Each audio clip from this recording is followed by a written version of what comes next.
ఆంధ్రప్రదేశ్ ఉప ముఖ్యమంత్రి జనసేన అధినేత పవన్ కళ్యాణ్ భుజన్ గాయం చికిత్స కోసం ఆయన ముంబై చేరుకున్నారు. చాలా కాలంగా ఆయన భుజన్ నొప్పితో ఇబ్బంది పడుతున్నట్లు సమాచారం.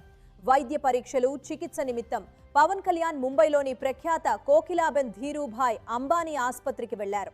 అందిన సమాచారం ప్రకారం పవన్ కు 2 భుజాల్లోనూ కండరాలు చిరిగిపోయే రొటేటర్ కఫ్ ఇంజరీ ఉన్నట్లు తెలుస్తోంది. గత కొన్నేళ్లుగా రాజకీయ కార్యక్రమాలు, ప్రజా కార్యక్రమాల్లో చురుగ్గా పాల్గొంటున్న ఆయన ఈ నొప్పి తగ్గకపోవడంతో ప్రత్యేక వైద్య సహాయం కోసం ముంబై వెళ్లినట్లు సమాచారం.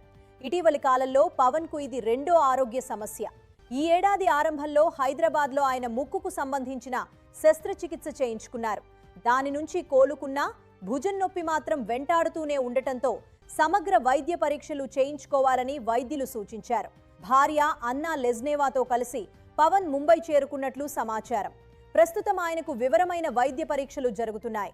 వీటి ఆధారంగా తగిన చికిత్సను వైద్యులు నిర్ణయించనున్నారు. రాజకీయ ప్రచారాలు, ప్రజా సందర్శనల్లో పెద్ద సంఖ్యలో అభిమానుల మధ్య ఉండటం, ఆ సమయంలో జరిగే తోపులాట కారణంగా ఈ భుజం సమస్య క్రమంగా తీవ్రమైందని భావిస్తున్నారు.